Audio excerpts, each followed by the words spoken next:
చేస్తే 40%. మొత్తం నిరుద్యోగుల్లో 83% మంది యువకులు, అందులో 63% మంది చదువుకున్న యువకులు. ఇది ఇంటర్నేషనల్ లేబర్ ఆర్గనైజేషన్ వారు విడుదల చేసినటువంటి ఒక నివేదికలో భారతదేశం నుంచి చెప్పినటువంటి విషయం. ఆ నివేదిక విడుదల చేసినప్పుడు అదే వేదిక మీద భారతదేశ ముఖ్య ఆర్థిక సలహాదారు గారు ఉన్నారండి, అనంత నాగేశ్వరం రవీంద్ర గారు, తెలుసు కదా పేరు గారు. ఆయన ఉన్నారండి. ఆయన నుండి 2 చాలా ఆసక్తికరమైనటువంటి విషయాలు మనకి చెప్పారు. ఒకటి చెప్పారంటే ఇది చాలా ఆసక్తికరమైనటువంటి చాలా మంచి విషయం. నిరుద్యోగం లాంటి సమస్యను తీర్చడం ప్రభుత్వ బాధ్యత కాదు అని చెప్పారు. గొడవ లేదు కదండి, అసలు గొడవ ఉంది. ప్రభుత్వానికి నిరుద్యోగానికి సంబంధం లేదు, మాది కాదు బాధ్యత, మీరు ఏ తట్టాలు పడండి అన్నాడండి. ఆయన ప్రభుత్వానికి ముఖ్య ఆర్థిక సలహాదారు శ్రీ అనంత నాగేశ్వరం. ఇంకో మాట కూడా చెప్పాడు. ఆయన చెప్పిన మాట, వీళ్ళు కొంతమందికి నా వయసు నాకన్నా కొంచెం అటువంటిగా ఉన్న వాళ్ళకి ఒక సినిమా గుర్తుంటుంది. మహమ్మద్ బిన్ తుగ్లక్ అనే సినిమా వచ్చింది, గుర్తుందండి? చిన్నవాడు గుర్తుంది కానీ నా వయసు వాడు అంటే మీకు ఐడియా ఉందా? మహమ్మద్ బిన్ తుగ్లక్ నాగభూషణ్ గారు వేశారు. మీకు ఐడియా? మీ సినిమా చూడలేదు, చూడాలి కదా, ఇది చూడండి. మహమ్మద్ బిన్ తుగ్లక్. మహమ్మద్ బిన్ తుగ్లక్ ఆ సినిమాలో నాగభూషణ్ గారు మహమ్మద్ బిన్ తుగ్లక్ అండి. ఆయన ఒక కల్పితమైనటువంటి దేశానికి కల్పితమైనటువంటి ప్రధానమంత్రి అండి. చాలా ఇంట్రెస్టింగ్ బాగుంటుంది. అంటే అది చో రామస్వామి గారు రాసినటువంటి ఒక వ్యంగ్య నాటకానికి సినిమా. ఆ రోజుల్లో తెలుగులోనూ తమిళంలోనూ ఒకేసారి తీసేవారు, మీకు ఐడియా ఉండలేదు. మెడ్రాస్లో ఉంది మొదటి సినిమా ఇండస్ట్రీ. అలా తీసిన తమిళలో ఈయన అనంతాగేశ్వర గారు తమిళ ఆయనండి. ఆయన తమిళలో కూడా చూసుంటారు. ఆయన తమిళలో కూడా ఎవరో వేశారు, మనకు నాగభూషణ్ గారు వేశారు. ఆ సినిమాలో ఈయన ఆ మీటింగ్లో, ఐఎంఓ మీటింగ్లో ఈయన ఏం చెప్పారంటే, మాకు మహమ్మద్ బిన్ తుగ్లక్ గారు ఒక సినిమా వచ్చిందండి, అందులో ప్రధానమంత్రి గారు ఉంటారు. ఆయన ఒక విషయం చెప్తాడండి, ఉద్యోగాలు కల్పిస్తాం అని చెప్తాము, ఓట్లు వేయించుకుంటాము, కానీ మన వాళ్ళకి కాదు, మనం చేయము అని ఆయన అన్నాడు. అలాగే ప్రభుత్వానికి కూడా ఇక్కడ బాధ్యత ఉంటుందని చెప్పాడండి. మరి మన ప్రధానమంత్రి గారు దృష్టిలో పెట్టి అన్నాడో లేదో నాకు తెలియదు, కానీ ఆ మాట దృష్టిలో అనేసండి. ఇది ప్రభుత్వం ఉద్యోగ కల్పన పట్ల వారికి ఉన్నటువంటి వైఖరికి ఇంతకన్నా నిదర్శనం ఏం కావాలి? అరవింద్ పనగారియా గారు చెప్పారు, సంపద సృష్టి గురించి అనంత నాగేశ్వరి గారు కూడా చెప్పారు. వీరు చెప్పేశారు క్లారిటీ ఇచ్చేసారు మనకి. అంచేతనే ఇవాళ మీరు చూస్తున్నారు, ఎన్నికలు జరుగుతున్నాయి, ఎన్నికల్లో ప్రచారం జరుగుతుంది. ఇప్పటి వరకు నేను చూస్తూ ఉన్నాను, వేసి చూస్తున్నాను. ఒక్కసారి ఒక్క మాటైనా మన ప్రధానమంత్రి గారు ఇన్ని ఉద్యోగాలు కల్పించను అనే మాట అంటాడో పొరపాటుని ఇంతవరకు రాలేదు. వచ్చిందా? నేను మిస్ అయినా డాక్టర్ గారు రాలేదు కదా. ఆయన 2 కోట్లు సంవత్సరానికి 2 కోట్లు ఉద్యోగాలు ఇస్తాం తిరిగాడు కదా కొన్నాడు కదా.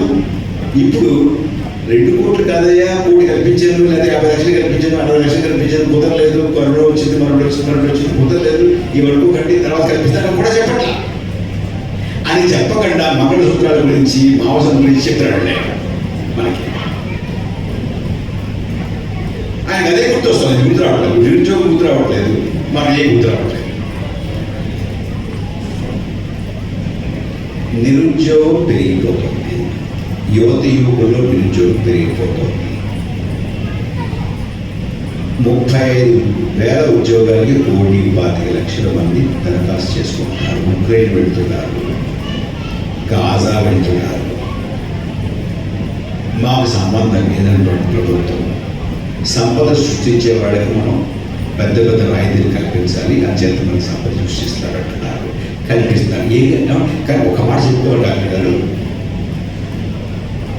మనము ప్రభుత్వాన్ని బాగా ఎక్కువ తప్పుపడుతున్నాము అనిపిస్తుంటుందండి. ఎందుకంటే పోనీ వాళ్ళు ఏం చేయట్లేదా అంటే చాలా చేస్తున్నారు సార్.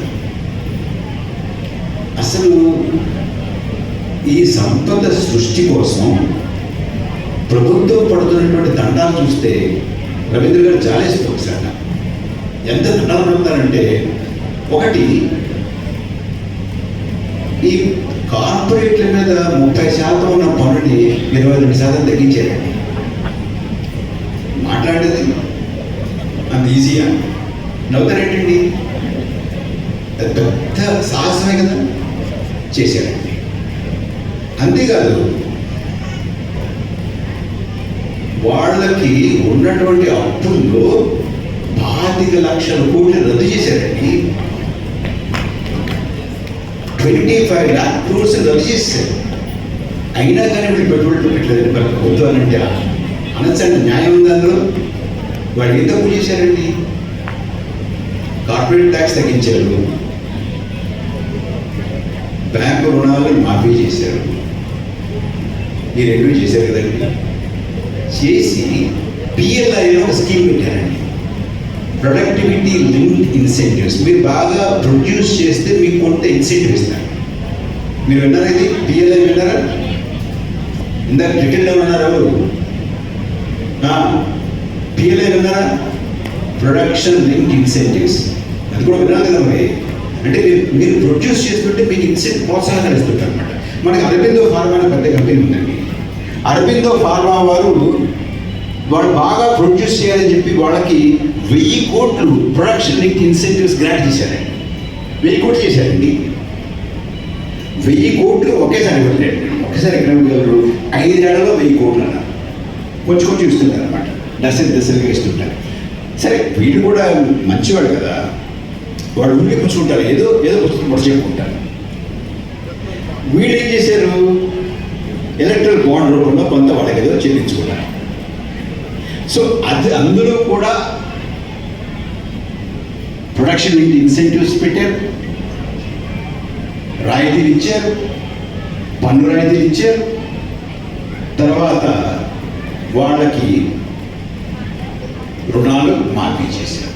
ఎన్ని చేసినా కూడా భారతదేశంలో ప్రైవేట్ ఇన్వెస్ట్మెంట్ 30% ఉండేది 19% పడిపోయింది. ఇన్ని చేసినా కూడా ప్రభుత్వం తప్పు చేయట్లేదు, వాళ్ళు ఏమనుకోవడం లేదు. కానీ పెట్టుబడి పెట్టట్లేదు, కానీ ప్రభుత్వం చాలా బాగా పనిచేస్తుంది అని చెప్పి మాత్రం కితాబు ఇస్తుంటాను వీళ్ళందరూ. నాకు ఒకటే అనుమానం వస్తుందండి, పెట్టుబడి పెట్టకుండా ప్రభుత్వాన్ని పొగుడుతున్నాడేంటి వీళ్ళు? పెట్టుబడి పెట్టాలి కదా. బాగుంది, దేశం బాగుంది, దేశ ఆర్థిక పరిస్థితి బాగుంది, బ్రహ్మాండంగా దూసుకెళ్ళిపోతుంది, మెరిసిపోతుంది దేశం అనుకున్న వాళ్ళు మీరు అడ్డం పడినా కూడా ఒక పెట్టుబడిదాన్ని పెట్టుబడి పెడతారు. పెట్టుబడి పెట్టకుండా లాభం వస్తుందంటే పెట్టుబడి పెట్టకుండా ఎవరైనా ఆపగలరంటే అందరికీ కూర్చున్నారు కదా, ఆపగలరు. మీ వల్ల అవుతుందా? లాభం వస్తుంది అంటే పెట్టుబడి పెట్టకుండా ఎవరిని ఆపలేమండి. లాభం రాదంటే మీరు వాడి కాళ్ళు పెట్టుకుని పెట్టుబడి పెట్టండి. ఎవరు ఆ ప్రయత్నం కూడా చేసిందండి ప్రభుత్వం. ఏ మాట కాబట్టి చెప్పుకోవాలి. ప్రభుత్వం వారు, ప్రధానమంత్రి గారు, అనేక మంది మంత్రులు దేశంలో అన్ని చోట్లకి పెద్ద పెద్ద నగరాలకు తిరుగుతారండి. ఢిల్లీలోను, ముంబైలోను, కలకత్తాలోను, హైదరాబాద్లోను, బెంగళూరులోను, త్రివేంద్రంలోను అనేక చోట్ల పెట్టుబడిదారుల సమావేశాలు పెట్టి బాబు పెట్టుబడి పెట్టండి అని అడుగుతారండి. ఆ పెట్టుబడి పెట్టండి అని అడిగే సమావేశాల్లో ఈ పెట్టుబడిదారులందరూ, పారిశ్రామికవేత్తలందరూ నుంచుని ప్రధానమంత్రి గారు మీరు వచ్చిన తర్వాత దేశం వెళ్ళిపోతుందని మెరిసిపోతుందని చెప్తారు, కానీ డబ్బులు మాత్రం పెట్టట్లేదు. డబ్బులు పెట్టకపోగా ఏం చేస్తున్నారంటే, మీకు లెక్కలు ఉన్నాయి చదువుతాను, ఇది చాలా ముఖ్యమైనటువంటి లెక్క అండి. సంవత్సరానికి సగటున 1,50,000 మంది హై నెట్వర్క్ ఇండివిజువల్స్ అంటే పెట్టుబడి పెట్టగలిగేటటువంటి వాళ్ళు ఈ దేశాన్ని విడిచి వెళ్ళిపోతారంటే అది చూస్తుంటాం లేకపోతే అమ్మాయి కానుకుంది అని నిండం కాదండి. మాకు ఈ దేశ పౌరసత్వం వద్దు అని పౌరసత్వాన్ని వదులుకుని పాస్పోర్టుల్ని వెనక్కి ఇచ్చేసి నమస్కారం పెట్టి వెళ్ళిపోతున్నారండి. సంవత్సరానికి 1,50,000 మంది సగటున.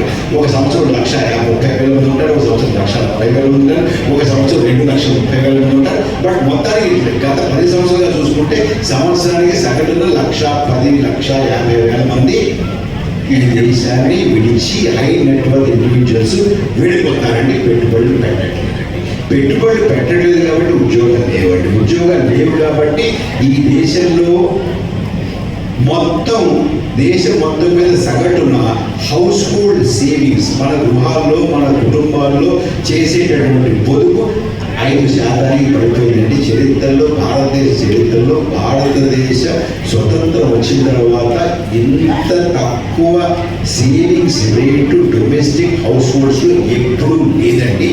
అంతేకాదు డొమెస్టిక్ లయబిలిటీ అప్పులు 40% పెరిగాయండి. This is again a historical high. A historical high of 40% debt liability and 5% of savings. ఇది వాడున్నటువంటి పరిస్థితి. నలిగిపోతున్నారండి కింద ఉన్నటువంటి వాళ్ళు.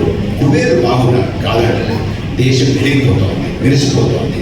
చాలా మంది నేను అప్పుడప్పుడు నాతో ఎన్ఆర్ఐలో వాళ్ళు జూమ్ కాల్ మీద ఒకసారి మాట్లాడుతున్నాను, మీరు చెప్పాలండి ఏ చదువుతుంది దేశంలో అంటే నేను అంటుంటే వాడు అంటారు ఏమంటే ముందు వాళ్ళే కాస్త మాట్లాడతారు కదా.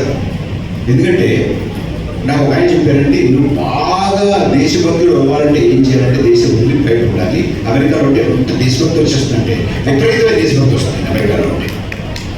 మీరు చూసేది లేదు అమెరికా కానీ బ్రిటన్ కానీ జర్మనీ కానీ ఆస్ట్రేలియా కానీ అంటే అసలు అంత దేశభక్తి ఎవరికి ఉందండి. ఇక్కడ ఉంటున్న బాబు ఎలా ఇక్కడ ఉండడం వాళ్ళు ఏమంటే ఇక్కడ అసలు దేశం నుంచి ప్రమాణాలు మాట్లాడుకుంటారండి. ప్రతివాడు భారతదేశం అండి అసలు every world is looking at India అంటున్నారండి. మీరు సార్ నేనేమిటి చెప్పాను ఏమండి మన fastest growing economy in the world. Idea ఉందా విన్నారు కదా? Fastest growing economy in the world and we are the 5th largest economy in the world. 5th largest economy by overtaking Great Britain. మనం ఇదివరకు పరిపాలించినటువంటి ఇంగ్లాండ్ని మనం దాటి అధిగమించి మనం 5వ పెద్ద ఆర్థిక వ్యవస్థగా అవతరించాము. ఐడియా ఉందా మీకు? విన్నారా? ఒక ప్రశ్న అడుగుతానండి. గ్రేట్ బ్రిటన్, యునైటెడ్ కింగ్డమ్ అభివృద్ధి చెందిన దేశం కదా? అభివృద్ధి చెందిన దేశం లేదు అని మనం అనుకుంటాం. అభివృద్ధి చెందిన దేశం కదా. మనం అభివృద్ధి చెందిన దేశాన్ని దాటేమో అధిగమించేమంటే మనం ఏమవ్వాలండి? అభివృద్ధి చెందిన దేశం అవ్వాలి కదా. కానీ మన ప్రధానమంత్రి గారు ఏం చెబుతారంటే నాకు ఓటేస్తే 2047లో అభివృద్ధి చెందిన దేశంగా తీర్చిదిద్దుతారని తీశారంటారండి. ఒక పక్కనేమో యూకేని, యునైటెడ్ కింగ్డమ్ని అధిగమించేసామని చెప్తున్నారు. కానీ 2047లో అభివృద్ధి చెందిన దేశంగా మనం తీర్చిదిద్దుతారు. ఇది ఎక్కడ గొడవండి? నేను ఆ రోజు ఎప్పుడో చూసండి, నేను మన యునైటెడ్ కింగ్డమ్ని అధిగమించేసినప్పుడు చాలా సంతోషించానండి. చాలా సంతోషించాను, గర్వం వచ్చేసింది. ఎంత గర్వం వచ్చిందంటే ఎవరు వస్తే ఎవరు మాకన్నా గొప్పవాళ్ళు అందాం అనుకున్నాను. బట్ ఈ మాట అనగానే నాకు అనుమానం వచ్చింది, ఏదో తేడా ఉందండి. ఎందుకంటే యునైటెడ్ కింగ్డమ్ ఎంత ఉంటుందో ఐడియా ఉందా మీకు? యునైటెడ్ కింగ్డమ్ పాపులేషన్ ఎంత అండి? 6 కోట్లు చదరండి. ఆంధ్రప్రదేశ్ పాపులేషన్ ఎంత అండి? ఇంచుమించు అంతండి, 5 కోట్లు మధ్యలో.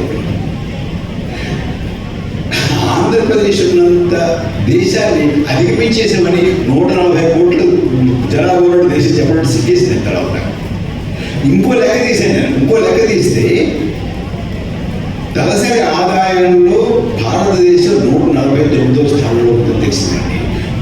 149వ స్థానంలో ఉంటే గర్వపడేది ఉంటుందని అందులో మనం గనక చైనా కన్నా మేము బాగా పెరుగుతున్నాము, వాళ్ళతోటి మనం ధీటుగా ఘాటిగా ఉన్నామంటే గర్వపడేవాడండి.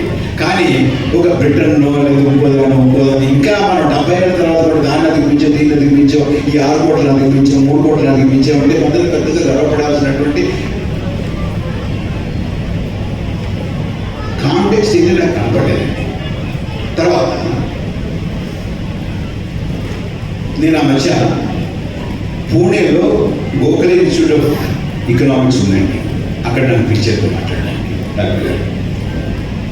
సరే ఇలా మాట్లాడిన తర్వాత ఒక అమ్మాయి లేచి ఒక ప్రశ్న అడిగింది. అక్కడ ఆ అమ్మాయి ఏమడిగిందంటే, ఏమంటే ప్రభాకర్ గారు, నీకు ఈ దేశంలో మంచి ఏమి కనపడదండి అని అడిగింది.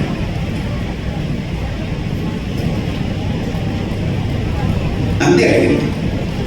కానీ ఆవిడ మనసులో ఉన్నది చెప్పడం మీకు, ఆవిడ మనసులో ఏముందంటే, అమ్మాయి మనసులో, what is wrong with you, ఏంటి ప్రాబ్లమా? అమ్మ అంటే సభ కదా బాగుంటుందని, మీకు మంచి కనపడదా? నేనేం చెప్పానంటే, ఇప్పుడు మన గోపీనాథ్ గారు ఉన్నారండి, గోపీనాథ్ గారి దగ్గరికి నేను వెళ్ళి నన్ను కాస్త పరీక్ష చేయండి అని అనుకోండి. గోపీనాథ్ గారు నన్ను పరీక్ష చేసి, ప్రభాకర్ గారు మీకు హార్ట్లో చిన్న ప్రాబ్లం ఉందండి అన్నాడు అనుకోండి. అంటారు కదా, ఆయన హార్ట్ స్పెషలిస్ట్. నేను బయటికి చిదురుతో పుట్టు వచ్చి, ఈయనే డాక్టర్ అండి, నా చెవులు బాగున్నాయి, నా కళ్ళు బాగున్నాయి, నా ముక్కు బాగుంది, నా చేతులు బాగున్నాయి, నా కాళ్ళు బాగున్నాయి, ఇవన్నీ బాగుంటే నీ ఆట బాగాలేదని పెట్టినా తప్ప నేను కనపడడానికి ఇన్ని మంచి ఉంటే కనపడకండి, ఒకటే పట్టుకుంటాడేంటినా అని అనుకోండి. ఇంకా న్యాయంగా ఉంటుందండి. నీకు గుండెకాయలో సమస్య ఉంటే గుండెకాయలో సమస్య ఉందని చెప్పేవాడే సరైనటువంటి మనిషి. అంతేగాని నీ కళ్ళు బాగున్నాయి, నీ ముక్కు బాగుంది, నీ చెవి బాగుంది, నీ చేతులు బాగున్నాయి, ఇలాగా భజన చేయడానికి చాలా ఉన్నారండి. చాలా ఉన్నారు. ఎక్కడుంటారు తెలిసిన వాళ్ళు? టీవీలో ఉంటారు, పేపర్లో ఉంటారు. వాళ్ళు ఆల్రెడీ ఉన్నారు. మనకు కావాల్సింది గోపీనాథ్ గారు. మనకి ఈ దేశంలో, ఈ సమాజంలో ఉన్నటువంటి రుగ్మత ఏమిటో కరెక్ట్గా, ఇదిలా నీ గొడవ, నీ బాధ ఇది ఇక్కడ ఉంది, దీన్ని చికిత్స చేసుకో అని చెప్పేవాడు కావాలి తప్ప మనకు భజన చేసేవాడు అవసరం లేదండి. కానీ భజన ఎందుకు భజన చేయట్లేదు అంటే నేను ఇదే చెప్పానండి. ఎందుకు భజన చేయట్లేదు? ఎందుకంటే గుండెకాయలో సమస్య ఉంది, ఈ దేశ పల్లెల్లో సమస్య ఉంది, ఈ దేశ యువకుల్లో సమస్య ఉంది, ఈ దేశంలో అసమానతలో సమస్య ఉంది. ఇన్ని సమస్యలు ఉంటే దేశం వెళ్ళిపోతున్నాడు. ఎక్కడ వెళ్తుందో చూపించి నాకు. ఇప్పుడు ఆ మధ్య భారతదేశం ఆకలితో అలమటిస్తోంది.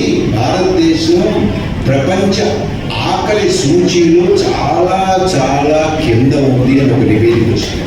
మీరు చూసేవాడు, మర్చిపోయారు కదా, గుర్తు చేస్తాను, చూసేవాడు.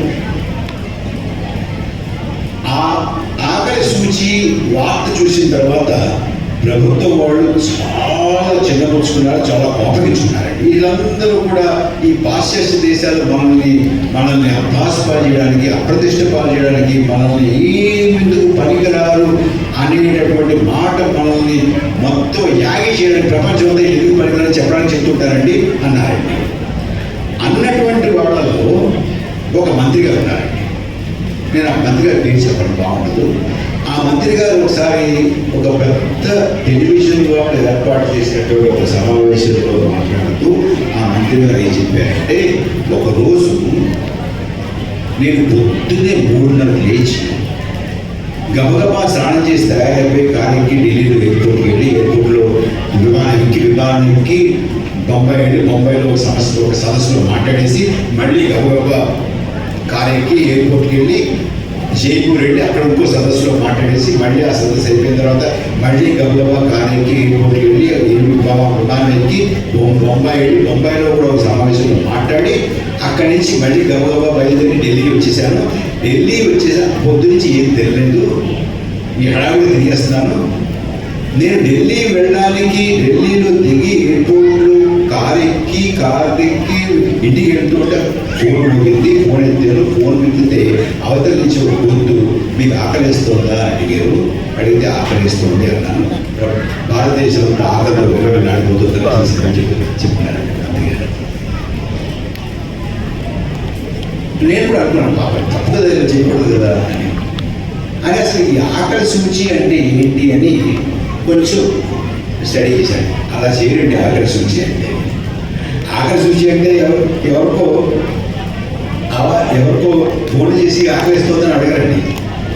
ఆకలి సూచి అంటే ఎలా అడుగుతారంటే, ఎలా చూస్తారంటే, ఈ దేశంలో ఎంతమంది పౌష్టికాహారం తింటున్నారు, ఆడవారి వీక్గా ఎంతమంది ఉన్నారు, పిల్లలకి పౌష్టికాహారం ఎంతగా ఉంది, దొరుకుతుందా లేదా, ఇవన్నీ చూసుకున్న తర్వాత ఏ దేశంలో పరిస్థితి ఎలా ఉందో చూసి దాన్ని బట్టి ఒక ఆకలి సూచి తయారు చేస్తారండి. ఆకలి లేదు అన్నటువంటి ప్రభుత్వం ఒక పక్క నుంచి అంటూ 82 కోట్ల మందికి ఉచితంగా ప్రతి నెల 5 కిలోల ఆహార ధాన్యాలు ఇవ్వడానికి నిర్ణయించిందండి. అసలు ఆకలే లేకపోతే అందరూ కూడా కడుపునిండా భోజనం చేస్తూ ఉంటే 82 కోట్ల మందికి ఉచితంగా 5 కిలోల ఆహార ధాన్యాలు ఇవ్వడానికి అవసరం ఏముంది?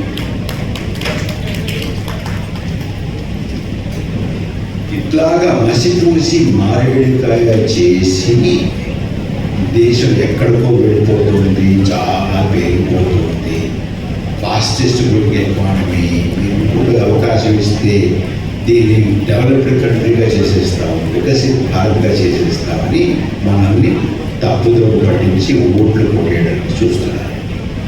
దేశం చాలా గడ్డు పరిస్థితిలో ఉంది. ఎందుకు ఉందనంటే ఈ దేశంలో ఏం చేయాలి, రైతాంగానికి ఏం చేయాలి, యువతీ యువకులకు ఏం చేయాలి, పరిశ్రమలకు ఏం చేయాలి, కార్మికులకు ఏం చేయాలి,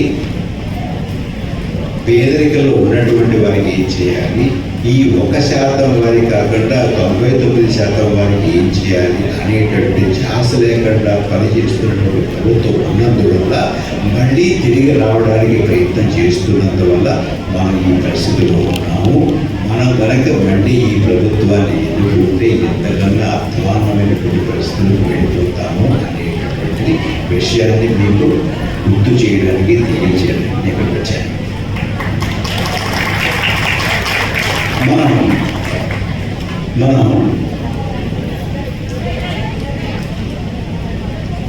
రాజ్యాంగ పీఠిక చదువుతున్నాం. రాజ్యాంగం మనం రాసుకున్నటువంటి నేపథ్యాన్ని ఒక్కసారి మీకు గుర్తు చేస్తాను. ఏదో రాసేసుకున్నాం రాజ్యాంగానికి.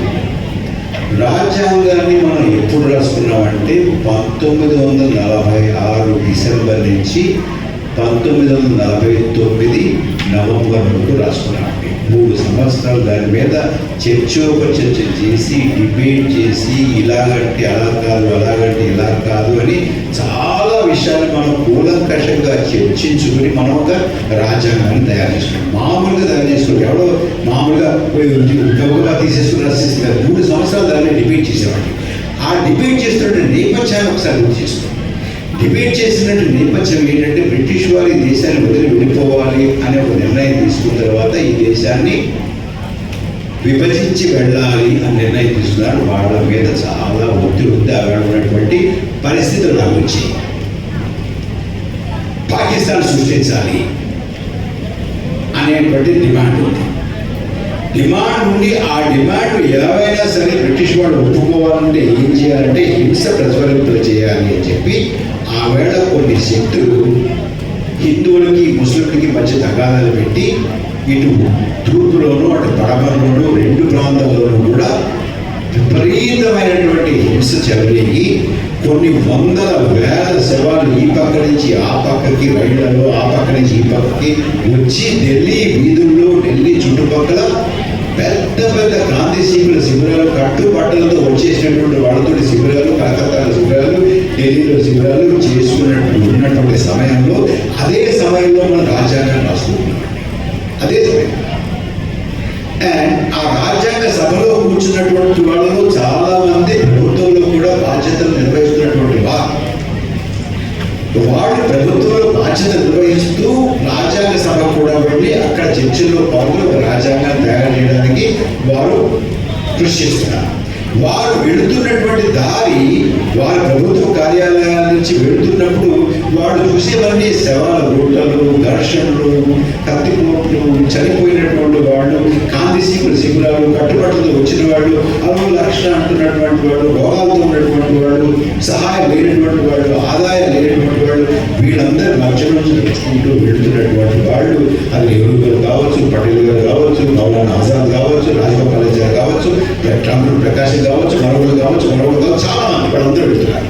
ఇంత హింస మధ్య, ఇంత సమస్యల మధ్య, ఇంత మంటల మధ్య, ఇంత అగ్ని కీళ్ళ మధ్య వెళ్తూ మాట్లాడుకుంటున్నటువంటి వాళ్ళు ఈ దేశం అందరికీ చెందేటటువంటి దేశం అని నిర్ణయించారు. సార్ ఆ వేళ ఉన్నటువంటి పరిస్థితుల్లో ఒక్క నిమిషం పట్టదండి. పాకిస్తాన్ ముస్లింలకు అయింది కాబట్టి హిందూ దేశంగా ఉండాలి అనడానికి. అది నెహ్రూకి కానీ, పటేల్కి కానీ, ఆజాద్కి కానీ, రాజగోపాలాచారికి కానీ, ఇంకోటి కానీ అంబేద్కర్ గారు కానీ ఎవరికైనా సరే ఒక్క నిమిషం పడదు. కానీ అంత హింస జరుగుతున్న, అంత కల్లోలమైనటువంటి పరిస్థితుల్లో కూడా ఈ దేశం అందరికీ చెందుతుంది. ఈ దేశంలో పౌరత్వం కావాలంటే అది మతానికి, కులానికి, భాషకి, వారు వేసినటువంటి బట్టలకి, దుస్తులకి, వారు తినేటువంటి తిండికి, వాటికి వీటికి ఏ రకమైన సంబంధం లేదు. ఇది కేవలం భారతదేశ పౌరులకి ఏ రకమైనటువంటి షరతులు లేకుండా వచ్చేటటువంటి పౌరసత్వం ఇచ్చేటటువంటి దేశం అని చెప్పారండి. అంత ఉదాత్తమైనటువంటి ఆలోచనతోటి మనం ఒక రాజ్యాంగాన్ని ఏర్పాటు చేసుకుంటే ఇవాళ ఈ దేశం హిందువులకే చెప్పాలి, మిగతా వాళ్ళకి ఇక్కడ స్థానం లేదు అనేటువంటి శక్తులు బయలుదేరాయి. ఆ బయలుదేరినటువంటి శక్తులకి మనం రాజ్యాంగాన్ని చూపించి ఈ రాజ్యాంగం చాలా ఉదాత్తమైనటువంటి రాజ్యాంగం అని చెప్పి ఆ శక్తుల్ని ఓడించాల్సినటువంటి బాధ్యత, కర్తవ్యం మనకు ఉన్నదా అనేది మనం నిర్ణయించుకోవాలి. చాలా ప్రమాదంలో ఉన్నది ఈ దేశం.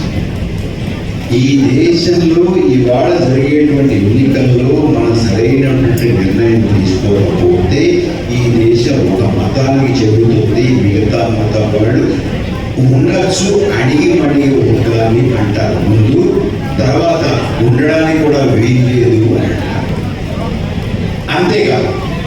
అంతేకాదు ఈ దేశంలో ఉన్నటువంటి వాళ్ళు ఉండడానికి వీల్లేదు ఉండవే కాదండి. ఇవాళ వీళ్ళు ఉండడానికి వీళ్ళంటే రేపు వాళ్ళు ఉండడానికి వీళ్ళంటారు, వీళ్ళు వాళ్ళు అయిపోతారు, వాళ్ళు ఉండడానికి వీళ్ళు, ముగ్గురు అయిపోతారు, నాలుగో ఉండడానికి వీళ్ళు అంటారు, ఒకళ్ళ తర్వాత ఒకళ్ళు ఉండడానికి వీల్లేదు, ఇది నాదే అంటారు. ఈ దేశానికి మేమే హక్కుదారులు అనేటటువంటి వాళ్ళు బయలుదేరారు. అట్లా బయలుదేరినటువంటి వాళ్ళని మనం ఈసారి ఎలాగైనా సరే ఓడించి తీరాలంటే ఎవరిని గెలిపించాలి అది మీరు నిర్ణయించాలి. నేను చెప్పేటువంటిది మాత్రం ఒకటే, ఎవరిని గెలిపించాలి అంటే లాలూచి కుస్తీ పోటీ పట్టే వాళ్ళని, అదేమంటారంటే దాన్ని మ్యాచ్ ఫిక్సింగ్ చేసే వాళ్ళని మాత్రం గెలిపించగలిగి, మ్యాచ్ ఫిక్సింగ్ చెయ్యినటువంటి రాజకీయ శక్తుల్ని గెలిపించండి. దానికి అర్థం ఏంటో మీరు అర్థం చేసుకోండి, మీరు ఆలోచించుకోండి. అలాగా మనం ఒక నిర్ణయం తీసుకుంటేనే ఇవాళ ఈ దేశాన్ని మనం కాపాడుకోగలుగుతాం. కాపాడుకోకుండా ఉంటే మాత్రం ఈ దేశం గురించి మనం ఎంత బాధపడినా తర్వాత లాభం లేదు. ఇది మాత్రం దయచేసి గుర్తుపెట్టుకోండి. నమస్కారం.